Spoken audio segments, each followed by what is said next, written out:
I like that just from a, hey, I'm a chess fan like all of you. And it's also a Najdorf, so right up my alley. Here we go.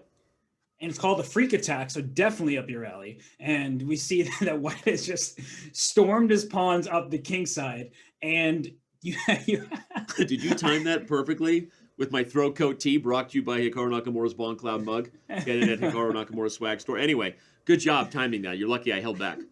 I do feel pretty fortunate about that, but this has the standard Najdorf look to it, right? The D5 square is what White wants to jump into in the future, and White is more advanced than Black is in terms of the attack. The pawns on G5 and H5, they're closer to Black's king than what you typically see for Black on B5 and maybe B4. And actually, Wesley decides it's time already. And Danny, you have a lot of experience in these Sicilians. Yeah. What do you make of the decision with the early G6? Let's bring up the analysis board just to quickly remind people how we got here, given that we were recapping the final moments of the previous game. So this is a Najdorf defined right here with the move A6, and after Rook G1, your intentions are clear, right? There is no subtlety to what you intend to do with the G pawn, and that's exactly what So goes for.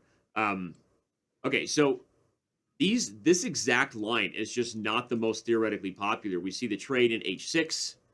There's really no a better way to deal with that pawn on G6.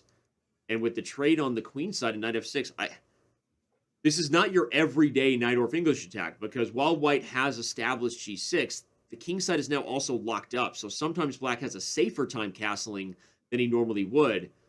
What I look at in these positions is it's literally attack or go home for White, right? Because if you don't get something, the E4 pawn, the F2 pawn, there could be a lot of positional weaknesses here to be worried about.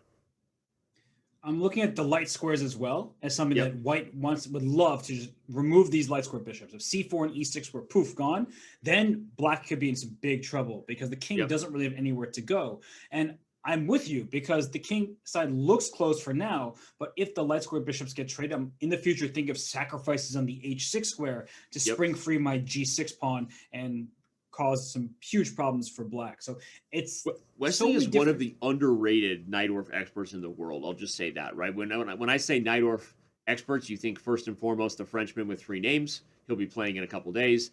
And then on the White side of it, we probably think of Fabiano first, don't we? In terms of English attack experts. I mean, that's a guy who kind of pops into your brain, right? But I believe For sure. Wesley is one of the underrated kind of Najdorf English attack experts, and you just don't always see it at the highest level because not many people are brave enough to play the Najdorf as Black outside of, let's say, MBL. Hikaru doesn't always play the Najdorf, but he's doing so today. Yeah, and Wesley just a player that I feel like no matter the conversation, somehow he's a bit overlooked. It's strange because we know how strong Wesley is, but no matter if it's about the opening or if it's a who can contend for a speed chess championship, everybody sort of knows he's there, but Right. he's never the focal point. And maybe it's his personality; he's very humble and he doesn't make himself the center of attention. But it is interesting to note, as you're saying, that he is one of these experts in various openings, and yet that's not the first person we think of. Yeah. No, it's really true. And I wasn't just saying that because I've lost to Wesley in a Najdorf English attack multiple times. And in fact, I think it was one of the openings he dominated me in on my way to joining his family. I'll just say that from a show a few months ago. But all that said, and despite White's space advantage here, I think that White still has to be super accurate in proving this.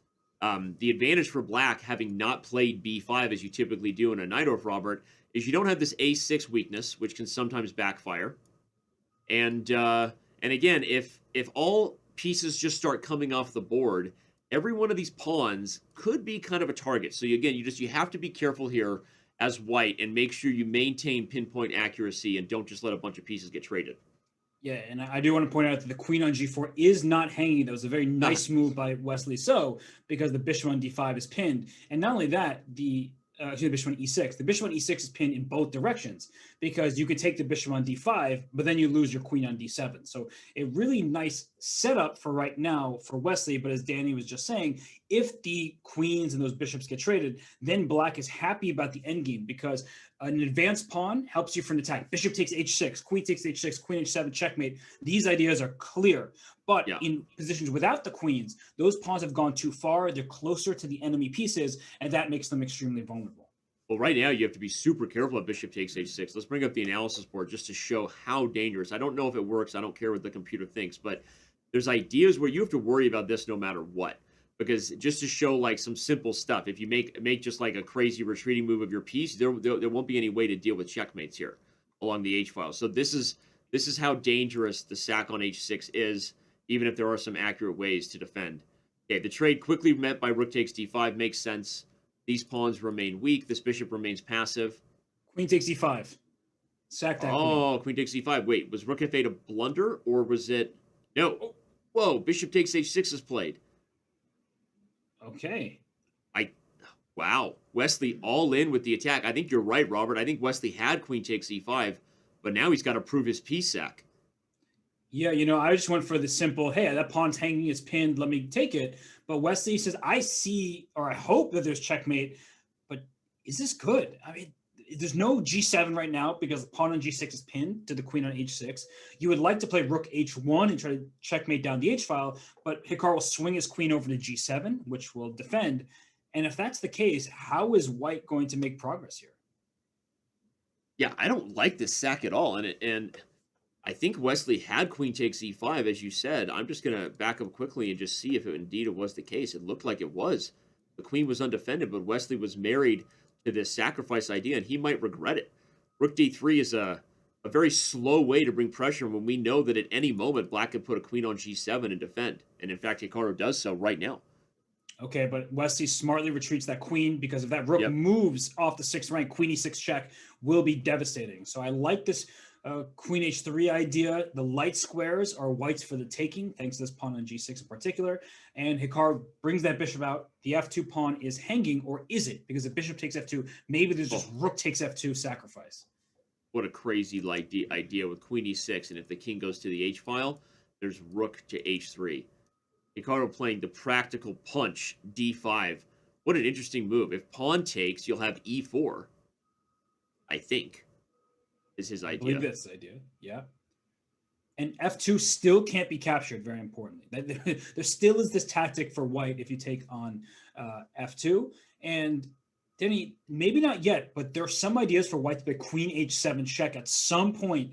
I understand it trades off the queens and maybe gives away your attack, but there could be very forcing sequences where that pays off for white. Interesting idea to watch out for, everyone, because if that trade happens on h7 and the king is on the h-file, rook h2 or rook h3 might end up being mate if you're not careful and if you don't have your rook on the 6th rank.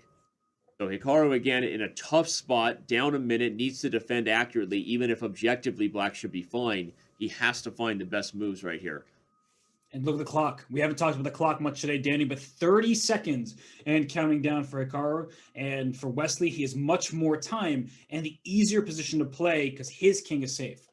Oh, rook e8. Queen h7. Queen h7. Oh, he missed queen h7 and the piece is overloaded. Look at it. Let's show to the analysis board. Queen h7, queen takes, pawn takes, king takes. We have rook h3, forcing rook h6, and white will win the bishop at the end of the line.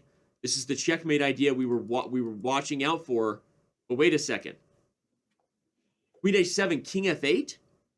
Holy bejesus snaps. What is going on here? Oh my gosh. See, I had queen h7 lined up in my head. I didn't have a follow-up, though. So there's no knockout. Rook h3, just solid chess. Take me on h7, my pawn captured. That's becoming a queen. But this looks like a problem with 20 seconds on your clock. Yeah, Hikaru, even if the position is defendable, he doesn't quite have the time to do it here. And what is the immediate threat? Queen h8 check could be a threat. Queen h8 check. And I think that's going to be too much. Up, queen g8, but there's no way that defends. G7? G7 looks really good. Maybe even just queen takes b7. G7 is checkmate next if you allow it. Queen takes b7. What a subtle move. And now g7 is even stronger, everyone, because the queen guards the escape square. Hikaru takes on g6 with the queen, but it's really just for show. And we